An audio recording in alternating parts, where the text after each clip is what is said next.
aller au service de valeurs, ça nous permet d'être plus résistants face à l'adversité, qu'on ait la promotion qu'on attend, qu'on ait la santé ou qu'on n'ait pas la santé, qu'on ait la maison qu'on veut ou qu'on n'ait pas la maison.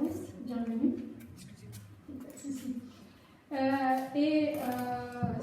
Sur tolérance. Vous êtes bien tombé. Merci d'être venu. Et donc, qu'est-ce que j'étais en train de vous dire là? On va voir s'il suit. Ça permettrait d'être plus résistant. Et on sait maintenant que c'est pas forcément parce qu'il y a dépression. Avant, les psychologues se disaient, l'hypothèse c'était parce qu'il y a la dépression, on perd goût à la vie, on perd le sens de la vie. Hein? Et bien maintenant, on commence à inverser la proposition et les psychologues commencent à se poser la question s'il n'y a pas perte de sens qu'il y a dépression. Parce qu'on est dans des sociétés maintenant, moins ici, mais d'abondance, on a tout et même plus qu'il ne nous faut. Et pourtant, la dépression affiche presque le numéro 1 au top 10 des maladies, des ennemis de santé publique. Donc, aller dans le sens de valeur, c'est important. Et je vais essayer de vous démontrer que la tolérance a une place particulière dans les valeurs. Pour moi, la tolérance, c'est la valeur des valeurs. C'est-à-dire que si on essaye de défendre des valeurs sans y assortir la valeur de tolérance, on peut tomber dans l'intolérance et dans la violence.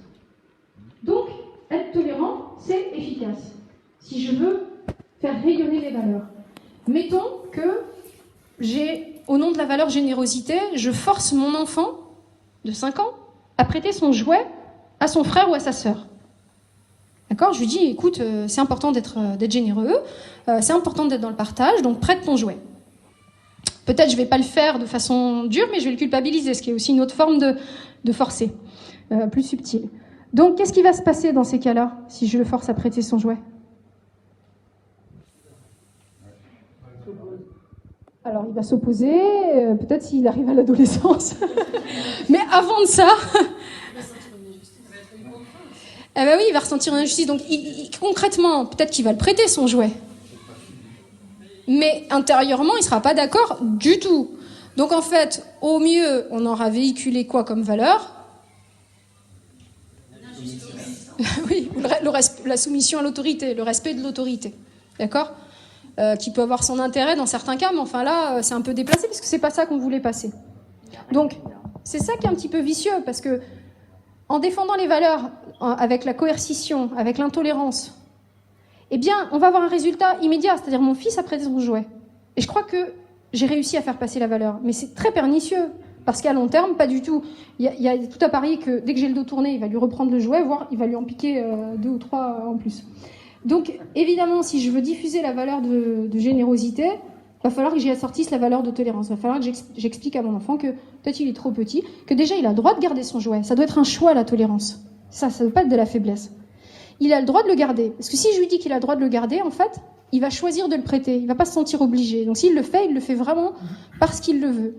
Et je vais lui expliquer qu'il est petit, c'est normal, à son âge, on a du mal à prêter, mais que quand il sera plus grand, il va y arriver. Je l'accepte comme il est.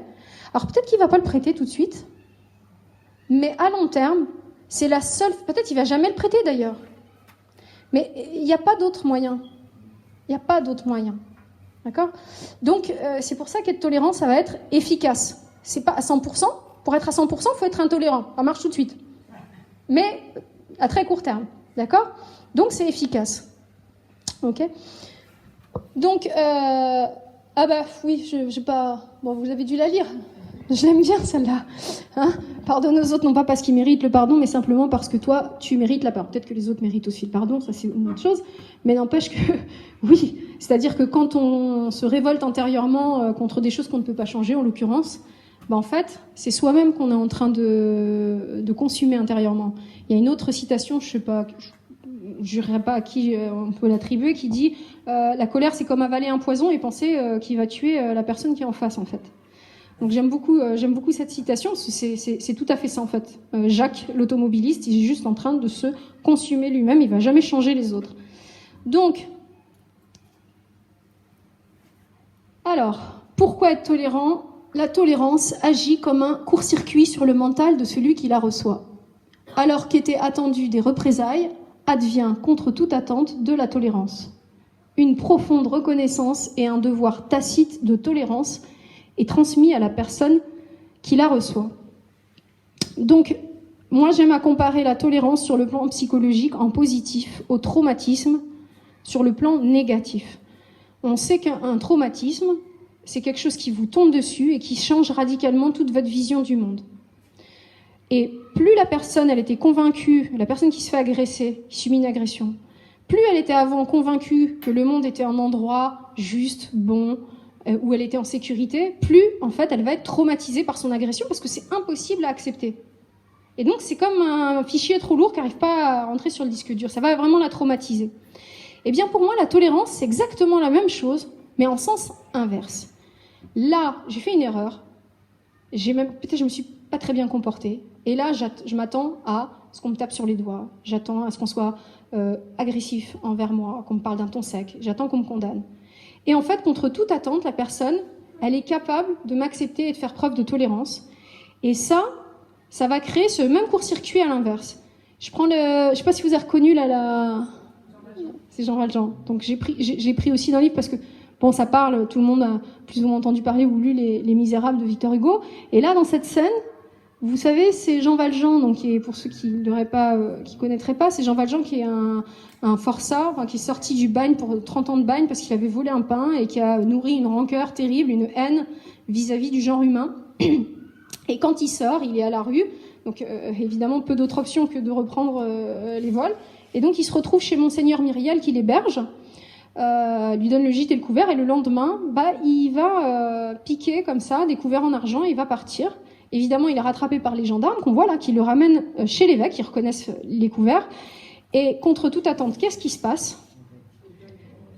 L'évêque, il lui dit, monsieur, vous avez oublié les chandeliers. Donc, au lieu de le condamner, parce que l'évêque, ce qui l'intéresse, c'est pas de le condamner. L'évêque, ce qui l'intéresse, c'est de pouvoir lui redonner foi en la nature humaine et l'aider à mener sa vie dans le sens du bien. Donc, évidemment, il fait preuve d'une grande tolérance. Il va lui remettre les chandeliers, et on sait que Jean Valjean, après, toujours se rappellera de ce geste de l'évêque et de ses paroles, et vouera sa vie dans le sens du bien.